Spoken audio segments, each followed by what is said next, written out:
बिस्मिल्लाहिर्रहमानिर्रहीम। अज़ीज़ नाज़रीन, अस्सलाम वालेकुम। आप तमाम का इस्तकबाल है आप तमाम के चहीते प्रोग्राम सेहत हज़ार नेमत में। मैं हूं शाइस्ता इम्तियाज़ हैदर और एक बार फिर हम हाजिर हैं आप तमाम की खिदमत में सेहत भरी मालूमात भरी बातें लेकर। जी हाँ नाज़रीन, जैसे कि हम जानते हैं कि हम और आप तमाम के दरमियान अल्लाह ताला का निहायत ही अनमोल तोहफा हम तमाम बंदों के लिए यानी माह रमज़ानुल करीम जो है वो आ चुका है, रवां दवा है। और ऐसे में हम और आप यही चाहते हैं, यही कोशिश होती है कि इस पूरे महीने को हम ज़्यादा से ज़्यादा इबादतों के साथ और ज़्यादा से ज़्यादा अच्छी सेहत के साथ गुजार सकें, ताकि हमें पूरा मौका मिले कि हम न सिर्फ रोज़ा रखें बल्कि साथ ही साथ अच्छी इबादतें भी कर सकें। इसके लिए ये निहायत ज़रूरी है कि आप तमाम को सेहत से जुड़ी तमाम बातें मालूम हो। आज हमारे साथ इस प्रोग्राम में 2 एक्सपर्ट्स मौजूद हैं जो कि आप तमाम को आपकी सेहत के बारे में कैसे खुशगवार बनाया जाए इस माह रमज़ानुल करीम में ये बताएंगे। तो आइए सबसे पहले हम इस्तकबाल करते हैं हमारी न्यूट्रिशनिस्ट एलिना वाडिया का। एलिना अस्सलाम वालेकुम। वालेकुम सलाम। एक बार फिर से आपका बहुत बहुत इस्तकबाल है Elina. Thank you so much. आपको रमज़ानुल करीम की बहुत बहुत मुबारकबाद। आपको थैंक यू। और एलिना के साथ हमारे यहाँ पर दूसरी माहिर मौजूद हैं जो कि हैं डॉक्टर फिजियोथेरेपिस्ट सैयद समाना। तो आइए उनका भी इस्तकबाल करें और फिर अपने इस प्रोग्राम का आगाज करते हैं। समाना अस्सलाम वालेकुम। वालेकुम अस्सलाम। आपका बहुत बहुत इस्तकबाल है सेहत हज़ार नेमत में। शुक्रिया। और आपको भी रमज़ानुल करीम की बहुत बहुत मुबारकबाद। आपको भी और आपके सारे व्यूअर्स को भी। तो नाज़रीन, ये दोनों एक्सपर्ट से हम जानने की कोशिश करेंगे कि रमज़ान में हम वो कौन सी बातें हैं जिन्हें हम नज़रअंदाज कर देते हैं, जिसके बाद अपने आप को हम मुश्किलात में घेर लेते हैं। तो एलिना, हम सबसे पहले आपसे जानना चाहेंगे कि जैसे हमारे दिन की शुरुआत जो होती है सुबह के वक्त से होती है, और हमारे रमज़ान की अगर हम बात करें तो हम सहरी से शुरू करना चाहेंगे। अक्सर देखा है लोगों को कि रोज़े पर ज़्यादा तवज्जो देते हैं लेकिन सहरी में जो है उन्हें ज़्यादा बातों का इल्म नहीं होता है, कुछ गलत खा लेते हैं या फिर सहरी करते ही नहीं है। तो ऐसे में किस तरह की प्रॉब्लम्स आती हैं उन्हें? सहरी नहीं करना ये बहुत कॉमन है। काफ़ी ऐसे लोग हैं जो सहरी बिल्कुल मिस कर देते हैं एंड इसका इम्पैक्ट ये होता है कि उन्हें पूरे दिन की जो भूख होती है वो टुवर्ड्स दी एंड वो ज़्यादा कंज्यूम कर लेते हैं। एक ये है। सेकंड, एसिडिटी, इंडाइजेशन, ये सब कुछ पे इम्पैक्ट आता है। वन ऑफ द रीजंस के लोग सहरी नहीं करते वो ये है कि वो सोते नहीं है ठीक से, स्लीप कंप्लीट नहीं होती है और इसलिए उन्हें लेजीनेस लगता है, उठने मॉर्निंग में डिफिकल्टी होती है। तो एक कि आप अपनी स्लीप प्रॉपर कीजिए, जल्दी सो जाइए और सुबह में उठ के सहरी करना बहुत ही ज़्यादा इम्पोर्टेंट है। जैसे ही हमारा ब्रेकफास्ट इम्पोर्टेंट है वैसे ही सहरी भी इम्पोर्टेंट है। तो सहरी जो है वो काफ़ी इम्पोर्टेंट है, काफ़ी अहमियत की हामिल है। करेक्ट। और सहरी में लोग क्या खाते हैं ये भी काफ़ी इंपॉर्टेंट है, बिकॉज सहरी का मेन रोल ये है कि आपको पूरा दिन वो नरिश्ड रखे, एनर्जाइज्ड रखे। अगर आप सहरी नहीं करेंगे तो ऑब्वियसली आप पूरा दिन फटीग्ड फील करेंगे और आप कुछ और एक्टिविटी या कोई इबादत भी नहीं कर सकेंगे। सहरी में क्या खाते हैं वो भी इम्पॉर्टेंट है, कितना फ्लूइड्स लेते हैं वो भी इम्पॉर्टेंट है। तो ये सब हमें ध्यान में रखते हुए शुरुआत करनी है। जी जी। अगर बहुत ही जनरल अगर हम बात करें, बहुत ही कॉमनली बात करें, तो आपको क्या लगता है कि सहर के वक्त हमें किन बातों का ध्यान रखना चाहिए, या स्पेशली हमारे ग़िज़ा के इसमें हमें किन बातों का ख्याल रखना चाहिए कि हमें ये ज़रूरी है लेना? करेक्ट। एक ये चीज़ है कि हम ये करते हैं कि बहुत ही ज़्यादा लेट उठते हैं बिल्कुल सहरी खत्म होने के पहले, और बहुत जल्दी बहुत कुछ खा लेते हैं और बहुत सारा पानी पीते हैं, या कभी कभी बहुत हैवी सहरी भी करते हैं। इसके भी बहुत रिपरकशंस होते हैं। नंबर 1, उठते ही सबसे पहले ड्राई फ्रूट या कोई छोटा सा फ्रूट खा ले सबसे पहले, और कुछ देर रुकने के बाद सहरी करें। और सहरी में हमें चाहिए कि हम ऐसे ग़िज़ा लें जो बहुत ही स्लोली हमें एनर्जी दे। कुछ ग़िज़ाएं ऐसी होती है जो बॉडी में जाते ही हमें एनर्जी देती है इंस्टेंट, लेकिन ये बहुत ही क्विकली खत्म हो जाती है, उसकी एनर्जी सस्टेन नहीं होती है। और कुछ ग़िज़ाएं ऐसी होती है जो सस्टेन करती है थ्रू आउट द डे। जैसे फॉर एग्जाम्पल अगर आप चॉकलेट्स या कैंडीज लेंगे तो ये क्विकली खत्म हो जाएगा, आपकी एनर्जी सस्टेन नहीं करेगी। You need to have something like, अगर आप पराठा ले रहे हो या पोहा या एग, प्रोटीन्स इंक्लूड करें ताकि आपको उससे एक्स्ट्रा एनर्जी मिले and you feel fresh throughout the day. जी जी जी। और अगर बात करें जैसे तली हुई चीज़ों की या मसालेदार चीज़ों की, जो कि काफ़ी लोग जो हैं पसंद करते हैं, वो कहते हैं कि भाई सुबह में जो इस तरह का अगर नाश्ता करेंगे तो शायद हो सकता है दिन भर जो है वो अच्छा गुजरे, तो उसकी वजह से क्या होता है? One of the very common mistakes जिसकी वजह से दिन भर हार्ट बर्न, एसिडिटी वगैरह हो सकता है। दूसरी एक कॉमन मिस्टेक लोग करते हैं कि वो बहुत सारी चाय पीते हैं, सोचते हैं कैसे वो थोड़े फ्रेश रहेंगे। चाय जो है वो आपको डिहाइड्रेट कर देती है, जिसकी वजह से बिकॉज आपका यूरिन आउटपुट इंक्रीज हो जाता है and you feel dehydrated. The more T U drink, ज्यादा चाय पियेंगे तो आप दिन भर ज्यादा प्यास महसूस करेंगे। अगेन थर्ड मिस्टेक जो लोग करते हैं कि वो बहुत सारा पानी पीते हैं ये सोच के कि वो दिन भर उन्हें सस्टेन करना है, दिन भर उन्हें प्यास नहीं लगनी चाहिए। ज्यादा पानी पीने से स्टमक के एसिड्स जो होते हैं वो डाइल्यूट हो जाते हैं और बहुत ही गैस फ्रीक्वेंटली होता है। अगर आप चाहते हैं कि आपको दिन भर प्यास की शिद्दत कम हो तो आपको चाहिए कि आप फ्रूट जूसेस या बटर मिल्क वगैरह ऐसा कुछ ले जिससे आपको ज्यादा डिहाइड्रेशन ना हो। बहुत अच्छी बात आपने बताई अलीना कि किस तरह जो है हमें सहर का वक्त जो होता है हमारे बहुत इंपॉर्टेंट होता है, हमें इसे अवॉइड बिल्कुल नहीं करना चाहिए। जैसे कि अलीना ने बताया कि हमें अच्छी ग़िज़ाओं को चुनना चाहिए और अगर हम चाहते हैं कि दिन हमारा अच्छा गुजरे तो उसके लिए शुरुआत जो है उसकी वो बहुत अच्छी होनी चाहिए। और समाना, हम आपसे जानना चाहेंगे कि अक्सर हमने ये देखा है कि रमज़ानुल करीम में हमें दो तरह के लोग मिलते हैं, दो तरह की सोच वाले लोग मिलते हैं। पहले एक होते हैं जो कि थ्रू आउट ईयर जो होते हैं काफ़ी वर्जिश में, काफ़ी अपने आप को एक्सरसाइजेस वगैरह में इन्वॉल्व रखते हैं, लेकिन रमज़ान आते ही शायद उनका ये स्केड्यूल भी थोड़ा सा हिल जाता है।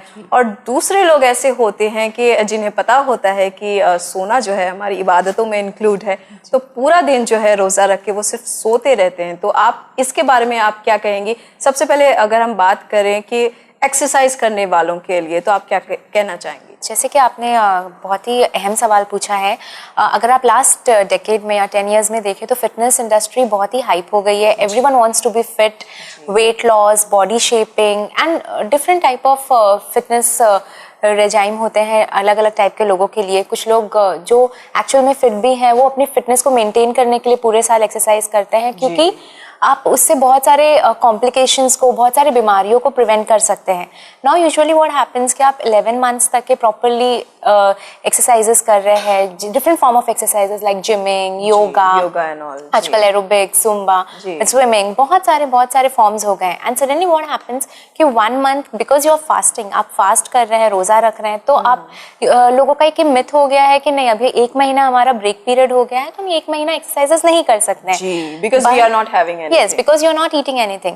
And उसमें यूजुअली क्या होता है कि जो आपने 11 महीने की जो मेहनत की है वो आप 1 मंथ, एक तो आप प्रॉपरली आपका डाइट प्रॉपर नहीं है जो एक्चुअल में आपका 11 मंथ्स में होता है, बॉडी के मसल्स को इतने न्यूट्रिशन नहीं मिल रहा है तो ऑलरेडी वो थोड़ा वीकन होने लगते हैं। एंड प्लस आप उनको एक्सरसाइज भी नहीं करा रहे हैं एंड आप उनके प्रॉपर ब्लड सर्कुलेशन, जो उनकी सप्लाई जो उनको एक्सरसाइजेस से मिल रही थी वो आप उनको प्रोवाइड नहीं कर रहे हैं। सो जो आपका ब्रेकडाउन मसल्स का या जो आपका हेल्थ का ब्रेकडाउन 3 महीनों में हो सकता है वो आपका 1 मंथ में पॉसिबल हो जाता है। So it's a very big myth जो लोगों के बीच में है कि रमजान में एक्सरसाइजेस बिल्कुल भी नहीं करनी चाहिए। That is absolutely wrong.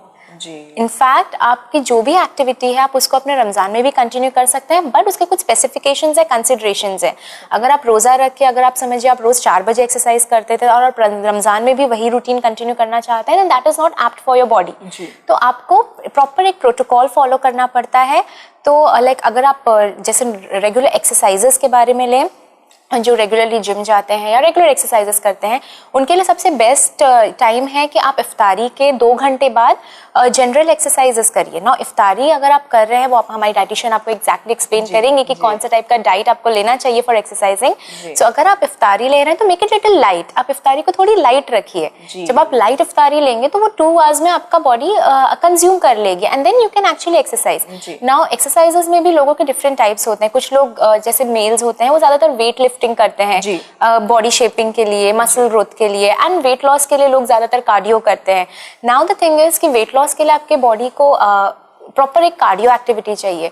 आप रोज अगर 45 मिनट्स 1.5 आवर्स कार्डियो कर रहे हैं तो जरूरी नहीं कि आप रमजान में भी इतना कर सके, क्योंकि आपके बॉडी के पास इतना न्यूट्रिशन नहीं है। अदर देन दैट फ्लूइड्स नहीं है, बिना फ्लूइड्स के आपकी बॉडी डिहाइड्रेटेड रहती है एंड उसमें से फिर आपके मसल्स के लिए जितना फ्लूइड चाहिए वो कंज्यूम होने लगता है। सो what you can do is you can reduce your activity. अगर आप 45 मिनट्स पहले एक्टिविटी करते थे तो इफ्तारी के बाद आप 2 घंटे बाद अगर कर रहे हैं तो make it 30 minutes. Okay. And if you want to do it 45 minutes तो मेक इट इंटरवल ट्रेनिंग करिए, ब्रेक्स ले लेके. So listen to your body, don't push yourself in Ramzan. आप रमजान में पुश मत करिए सोच के कि हम पतले हो जाएंगे या हम ज्यादा गेन करेंगे.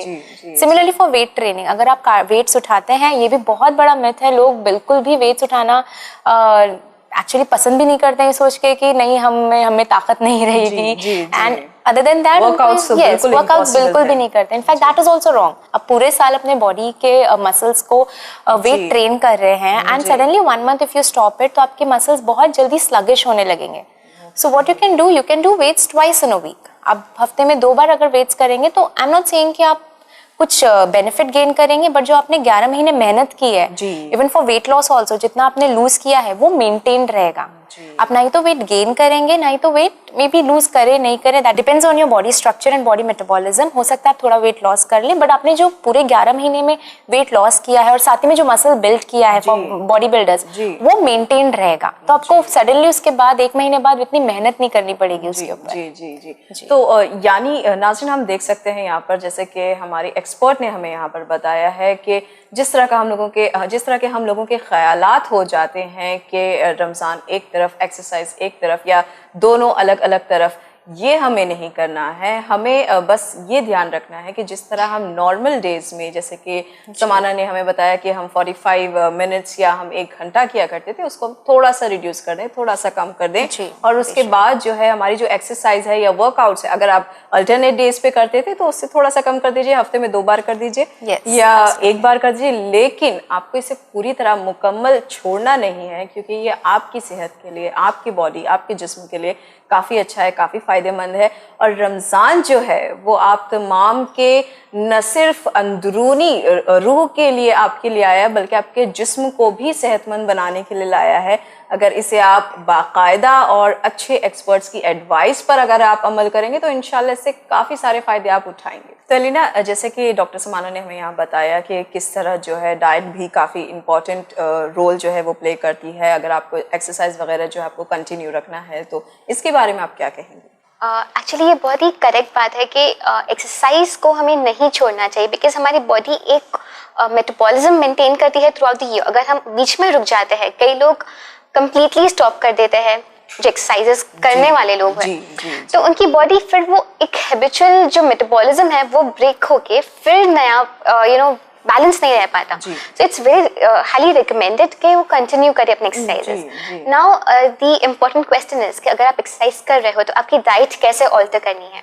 नंबर 1, एक्सरसाइज करने के पहले आपको complex carbs plus proteins consume करना है.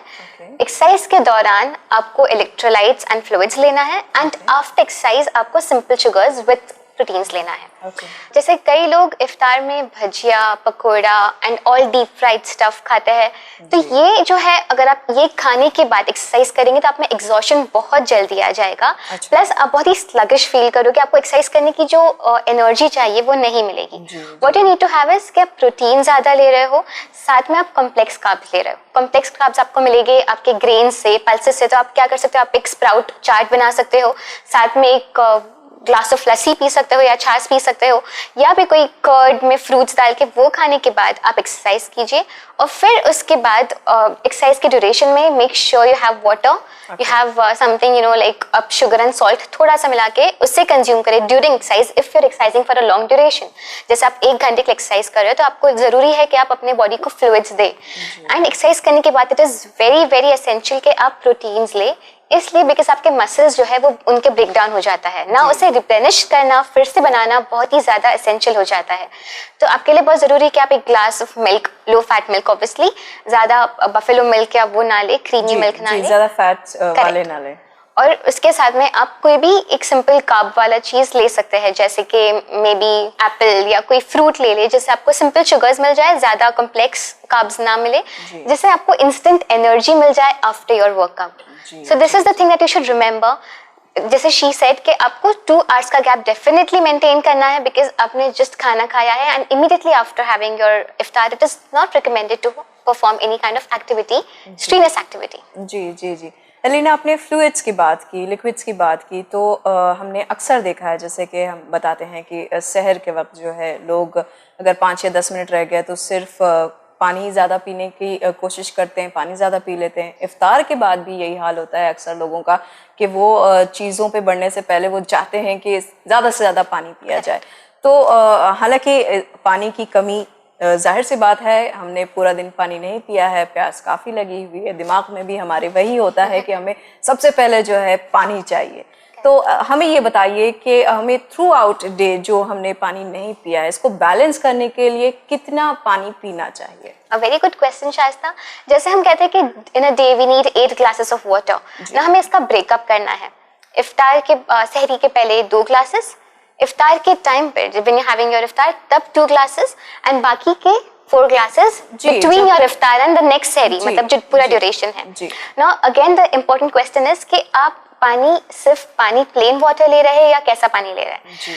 अगर आप चाहते हैं कि आप पूरा दिन एनर्जाइज्ड रहे, पूरा दिन आपके स्टमक में और आपके सिस्टम में इट रिमेन्स कूल, तो आपको चाहिए कि आप जो जौ है, जैसे हम बार्ली कहते हैं, उसे भिगाए, उसे बॉईल करें, उसका वाटर एक्सट्रैक्ट करके उसे रेफ्रिजरेट करें और फिर उसे पिए। इंशाल्लाह इससे आपका system through out the day cool रहेगा, इट विल रिमेन न्यूट्रलाइज रहेगा, एंड साथ में ही आप डिहाइड्रेट नहीं होगे। इफ्तार के बाद हमारी आदत होती है कि हम बहुत सारा ठंडा पानी एक साथ में पी लेते हैं। ये एक वेरी कॉमन मिस्टेक है, बिकॉज आपका सिस्टम बहुत ज्यादा डाइल्यूट हो जाता है and then you don't have the capacity to have food. तो आपकी जरूरतें फिर पूरी नहीं होती। कई लोग होते हैं जो बहुत खाते हैं, कई लोग होते हैं जो सिर्फ पानी से ही अपना स्टमक भर लेते हैं। नाउ वेरी इंपॉर्टेंट इज कि आप क्या ले रहे हैं। जैसे इफ्तार के बाद आपके लिए ज़रूरी है कि आप कोई लिक्विड ले। फॉर एग्जाम्पल जैसे नींबू पानी है, छाछ है, या फिर सब्जा या तकमर या उसे पानी में या मिल्क में मिला के वो ले सकते हैं। कोई फ्रूट को आप मिल्क के साथ में ग्राइंड करके वो ले सकते हैं। These are good ways to have your fluids. आपको बॉडी को फ्लूइड्स की जरूरत है along with other things. So खालिस पानी, प्योर पानी पीना डेफिनेटली रिकमेंडेड है। आप शायद 1 ग्लास प्योर पानी पिए और उसके बाद में ऐसा कोई फ्लूइड ले जिससे आपको फ्लूइड के साथ में प्रोटीन या कोई और न्यूट्रिएंट भी मिल जाए। और ये भी जरूरी है कि आप इफ्तार के बाद फौरन कुछ ज्यादा ना खाए। पहले आप खजूर खा के पानी या कोई फ्लूइड ले, फिर थोड़ा गैप रखे, फिर थोड़ा गैप रखे, शायद आप नमाज पढ़ ले, उसके बाद में इफ्तार करें। ये आपके सिस्टम को, बिकॉज आपका सिस्टम पूरा दिन कुछ नहीं मिला है, you have remain hungry for like the entire day almost 10-12 hours.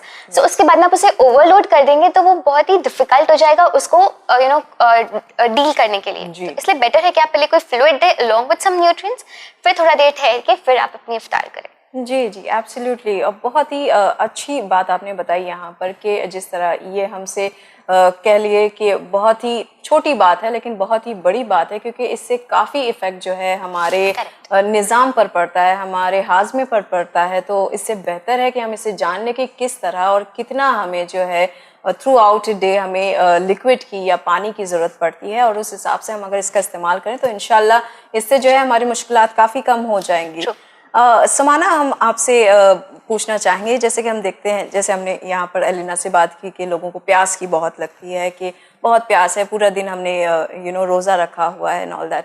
फिर उसके बाद अगर हम आगे बढ़ें तो हम देखते हैं अक्सर लोगों को, जैसे कि हमने आपसे शुरुआत में कहा कि वो कुछ लोग होते हैं जो जिन्हें लगता है कि रोज़ा काफ़ी ज़्यादा लग रहा है और जिसके लिए हमने जैसे कहा कि काफ़ी एक्टिविटीज़ कम हो जाती हैं, कुछ नहीं होता है। इनफैक्ट लोग जो होते हैं या तो थोड़ी बहुत इबादतें कर ली, रोज़ा रख लिया और फिर सो रहे हैं। तो ऐसे में अगर उनकी जो फिजिकल एक्टिविटी है अगर कहीं ना कहीं कम हो जाती है तो क्या इसकी वजह से कोई प्रॉब्लम्स वगैरह होती हैं?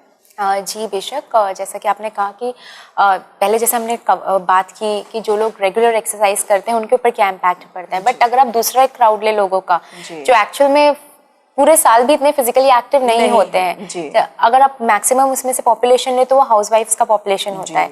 उनको ये लगता है कि घर के काम करना ही उनके सारी तरह की एक्सरसाइजेज है, सारी एक्सरसाइज उसमें ही कवर हो जाती है। So other than that also काफ़ी और भी पॉपुलेशन है जो यूजुअली इतने फिजिकली एक्टिव नहीं होते हैं। नाउ इसमें क्या होता है, जब आप रमज़ान में आप सहरी लेते हैं, जैसे कुछ लोगों की आदत है बहुत हैवी सहरी कर लेते हैं। हैवी सहरी में वो ज़्यादा कार्ब्स ज़्यादा इंटेक उनका बढ़ जाता है, क्योंकि उनको लगता है अगर वो कार्ब्स खाएंगे तो उनके दिन भर एनर्जी लेवल ज्यादा बढ़े रहेंगे। But other then in spite of that also वो क्या करते हैं कि वो पूरे दिन फिजिकली एक्टिविटी अपनी एकदम ही निल रखते हैं, जैसे ज्यादा सोते हैं या सिर्फ नमाज पढ़ ली उठ के फिर सो गए, फिर थोड़े बहुत काम किए। एंड यूजुअली बहुत लोग काम को भी इफ्तार के बाद के लिए पोस्टपोन कर देते हैं क्योंकि उनको लगता है कि उनकी बॉडी में इतनी कैपेसिटी नहीं है कि वो उसको कोप अप कर सके। सो ऐसे लोगों में क्या होता है कि अगर आप अपनी फिजिकल एक्टिविटी, क्योंकि ऑलरेडी आप इतनी फिजिकल एक्टिविटी पूरे साल नहीं करते हैं एंड प्लस जब आप इतना कंज्यूम कर रहे हैं सहरी में, उसके बाद आप उस चीज को यूज नहीं कर रहे हैं, उस कार्ब्स को यूज नहीं कर रहे हैं और फिजिकल एक्टिविटी को और कम कर रहे हैं, तो वो फैट्स में कन्वर्ट होना स्टार्ट हो जाता है and it keeps on getting stored in your body.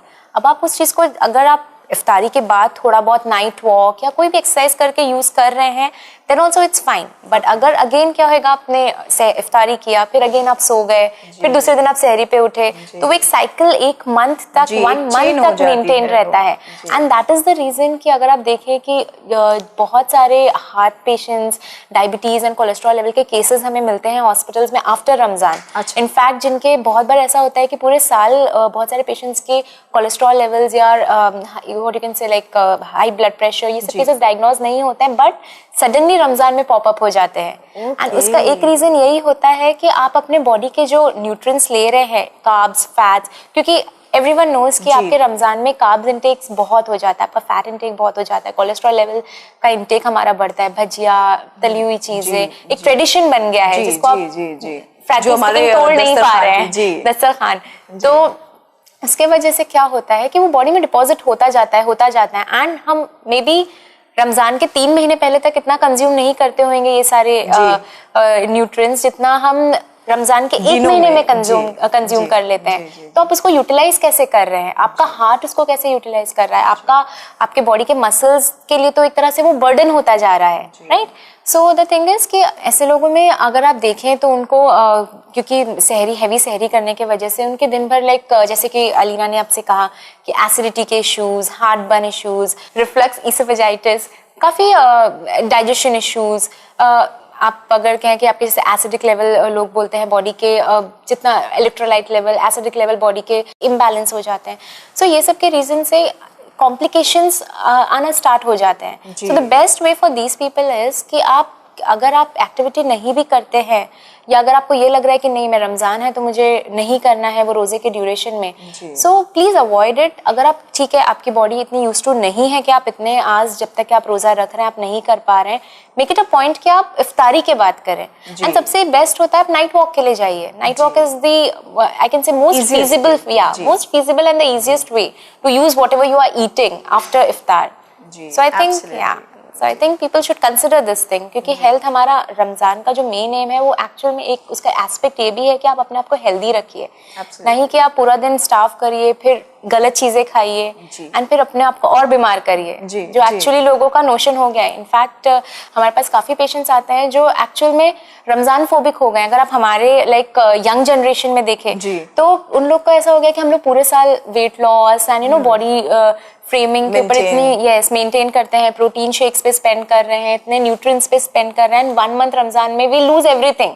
सो एक फोबिया हो गया है लोगों के अंदर। आई एम नॉट सेइंग कि एवरीवन ऑफ कोर्स इबादत अपनी जगह है, बट वो एक डर के साथ शुरू होता है कि अब रमजान आ रहा है, अब मोटे हो जाएंगे, अब ये होएगा। सो अगर आपको एक प्रॉपरली अगर आपको पता है कि आपको क्या करना है अपने बॉडी के साथ, if you can read your body, if you can observe your body, then you can definitely control all these things and आपका होल्ड हो सकता है वो सारी चीजों पे। एब्सोल्युटली, बहुत सही बात आपने बताई समाना कि हम जो है हम बहुत ही ज़्यादा अपने बारे में हम कह लें कि हम बहुत ही कॉन्शियस भी हैं और बहुत ही अनकॉन्शियस भी हैं। तो ये जो मिक्सचर है ये काफ़ी इसे तोड़ना है हमें, और हमें जो है एक सही लाइफस्टाइल, एक सही पैटर्न अगर हम अपनाएंगे तो इंशाल्लाह न सिर्फ रमज़ान बल्कि थ्रू हमारे जो पूरा साल है हम उसे अच्छा और बेहतर बना सकते हैं। ख़ासकर उन अफराद के बारे में बात अगर हम करें कि जो रमज़ान को अपने बॉडी मेंटेन या अपने जिस्मानी चीज़ों को सही करने के लिए सोचते हैं, इनके लिए हम बता दें कि रमज़ानुल करीम जो है, माह रमज़ान जो है, ये अल्लाह ने अपने बंदों के तमाम अच्छाइयों के लिए उतारा है, उसके तमाम अगर वो देना चाहता है तो वो फायदे ही देना चाहता है और आपके लिए ही बनाया गया है। तो इसके लिए आप बिल्कुल ना डरें या बिल्कुल इस तरह से इस फोबिया को अपने अंदर ना उतारें कि खुदा न खास्ता इसकी वजह से हमें ये भी हो सकता है, कोई बीमारी हो सकती है या कोई तकलीफ आ सकती है। बल्कि आपको ये काम करना है कि आप ये जानें कि इस महीने में इबादतों के कितने अच्छे सिले हैं, साथ ही साथ आप इसे किस तरह बेहतर बना सकते हैं और साथ ही साथ आप कैसे सेहतियाब रह सकते हैं। आपने इस पे फोकस करना है। एलिना, ये हमने बात कर ली सहरी की और इसमें किस तरह से हमें ग़िज़ा रखना चाहिए, किस तरह से हमें अपनी अच्छी सेहत के बारे में सोचना चाहिए। अगर अब हम बात करें इफ्तार की तो ये बहुत ही क्रूशल पॉइंट होता है, ये बहुत ही इम्पॉर्टेंट पॉइंट होता है जहाँ पर लोग जो हैं या तो बहुत ही अच्छी अपनी सेहत बना सकते हैं या फिर अपनी सेहत को बिगाड़ भी सकते हैं। तो हमें जल्दी से बताइए कि इफ्तार के वक्त जो है हमारी मॉडरेट डाइट किस तरह की होनी चाहिए। ये एक बड़ी स्ट्रेंज बात है कि अगर हम देखें माह रमज़ान का जो कंसेप्ट है उसमें से एक रीज़न जो माह रमज़ान का वो ये है कि हम अपने नफ्स पे काबू करना सीखें। We learn to control over ourselves and अगर इंसान चाहता है कि वो अपने आप को बदले तो there is no better opportunity than माह रमज़ान टू चेंज हिमसेल्फ। जैसे कई लोग हैं जो स्मोकिंग करते हैं या बहुत देर तक सोते हैं। Now these people also stop smoking या फिर reduce their smoking during this month। जो जल्दी नहीं उठते वो जल्दी उठ जाते। तो कई सारे changes है, कई सारे डिसिप्लिन जो है हमारे में आना, पाबंद हो जाते हैं हम। करेक्ट। तो अगर आप ये महीने में खुद को डिसिप्लिन नहीं कर पाए तो it's very difficult for you to say कि आप कभी और अपने आप को बदलेंगे। तो take the best opportunity in this month and try to change yourself. ये एक बहुत ही अच्छा महीना है खुद को बदलने के लिए। जैसे मैंने कहा कि ये सेल्फ कंट्रोल का महीना है और जहाँ बात आती है सेल्फ कंट्रोल की, पूरा दिन हम सेल्फ कंट्रोल करते हैं, पानी नहीं पीते हैं, गुनाह नहीं करते हैं, खाना नहीं खाते हैं, जो चाहे जैसे करना जिस तरह से खुदा का हुक्म है वैसा करते हैं उस तरह से। और जिस वक्त वो खत्म हो गया उस वक्त से हम इतना खाते हैं कि अगर नेक्स्ट डे रोजा ना रखे तो मर जाए। इतना लोग कंज्यूम करते हैं। फिर अगर आप देखें उनके प्लेटों को, उनके स्प्रेड को, 5-6 डिशेज होगी, एक चाहे रगड़ा, चना, समथिंग ऑफ दैट सॉर्ट होगा, भजिया होगा, ब्रेड का कुछ बना होगा, साथ में कुछ हलवा मीठा होगा। And the worst thing is के शुरू करते ही स्टार्ट करेंगे रूह अफ़ज़ा या कुछ ऐसा शरबत, टैंग वगैरह।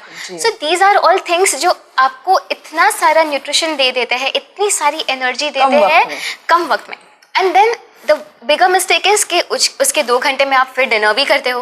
तो दीज आर ऑल थिंग्स जो आपको लोग कई बार ये कहते हैं कि माह रमज़ान आके चलो हम पतले हो जाएंगे, कि अच्छा अपॉर्चुनिटी पतले होने के लिए, they end up putting on more weight because सब कुछ पूरा डिसिप्लिन डिस्टर्ब हो जाता है, इतना इम्बैलेंस हो जाता है। पहले कुछ नहीं खाते हाफ डे और फिर उसके हाफ डे में इतना सारा खा लेते हैं कि it's not good for their health। फिर सहरी में आपको खाने का दिल नहीं करता। Correct. And then they sleep late and फिर सहरी में उठते नहीं हैं, फिर पूरा दिन वही tiredness and no physical activity, nothing, you are sleeping all day.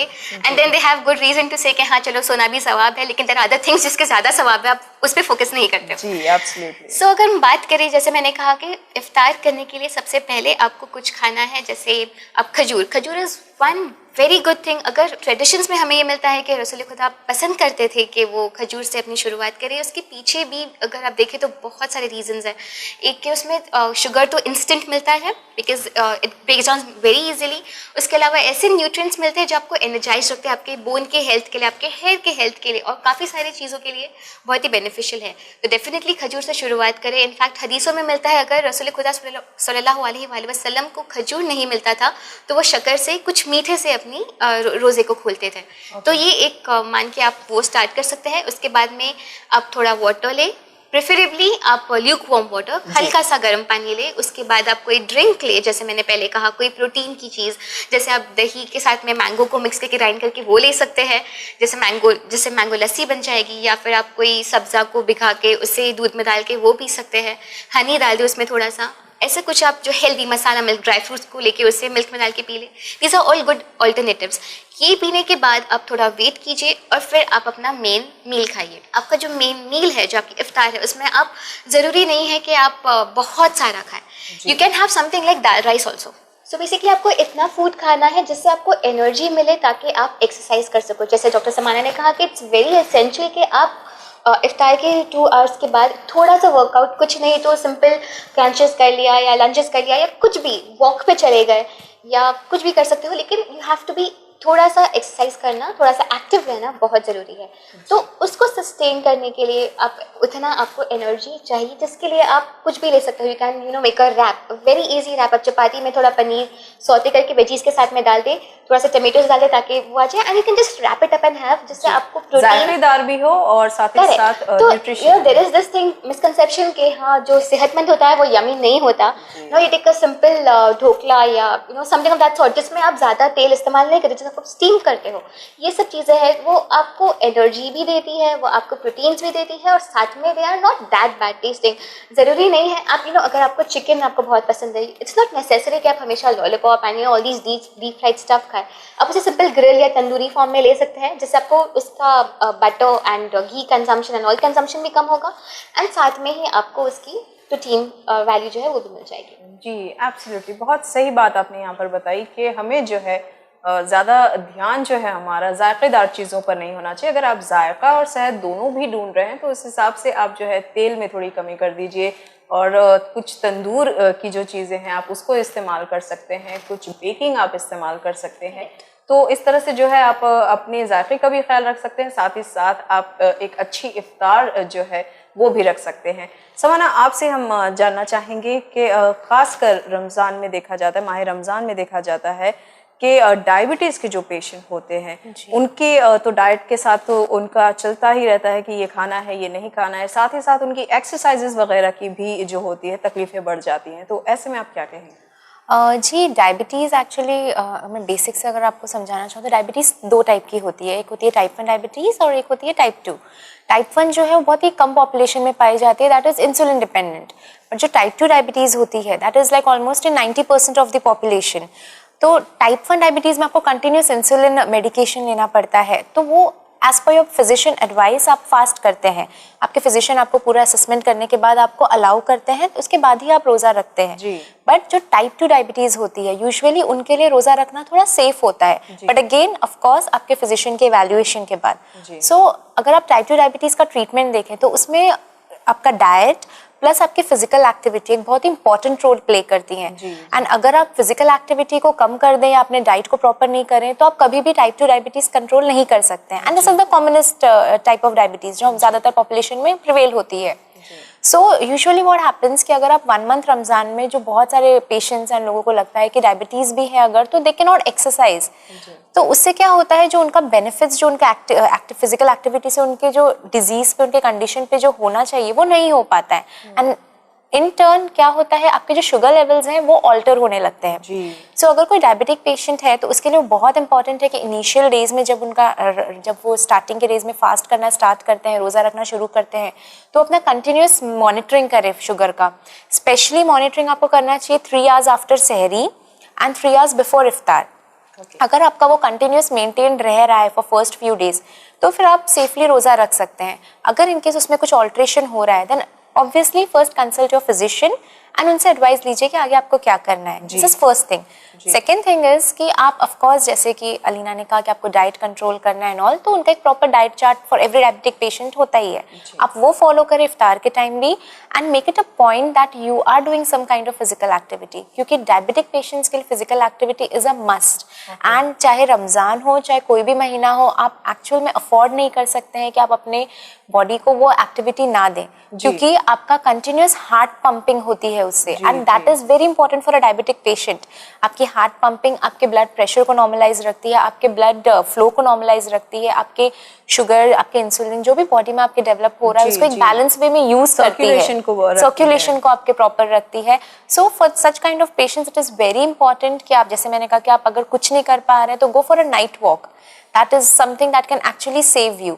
So there is no जैसे हम बोलते हैं ना कि बाकी लोगों की तरह भी डायबिटिक पेशेंट्स के भी, अगर आप ब्लड प्रेशर के पेशेंट्स के भी देख लीजिए, इनके लिए भी again activity is very important. उनके लिए कोई माफी रमजान में भी नहीं है कि आप एक्सरसाइज नहीं करेंगे तो भी चलेगा। एंड इनफैक्ट अगर आप डायबिटिक होके एक्सरसाइज कंटिन्यू रख रहे हैं, प्रॉपर डाइट रख रहे हैं और रोज़ा रखते टाइम कंटिन्यूस मॉनिटरिंग कर रहे हैं अपना, तो आप सेफली रोज़ा भी रख सकते हैं। And one more thing is for such patients कि आप रमज़ान के एटलीस्ट 1-2 मंथ्स पहले से ही अपना डायबिटिक इवैल्यूएशन कंटिन्यूड रखें। आप आपका शुगर लेवल कितना आ रहा है एवरी 15 डेज चेक करते रहें, जिससे आपको पता चल जाएगा कि आप एक्चुअल में एप्ट हैं कि नहीं रोज़ा रखने के लिए।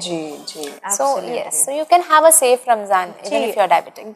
जी हमारी भी ये गुजारिश है नाज़रीन आप तमाम से कि अगर खुदा न खास्ता आप किसी बीमारी से जूझ रहे हैं या किसी बीमारी में मुब्तला हैं, तो रमज़ान शुरू होने से पहले, माह रमज़ान शुरू होने से पहले ये ज़रूरी है कि आप अपने माहिरीन के पास जाएं, आप अपने डॉक्टर्स के पास जाएं, उनसे सलाह लें कि क्या आप बिल्कुल तैयार हैं माह रमज़ान और उसके रोज़े के लिए, और फिर ही आप जो है आने वाले दिनों में आप रोज़ा रख सकते हैं और इंशाल्लाह इससे काफ़ी फ़ायदा जो है आप उठा सकते हैं।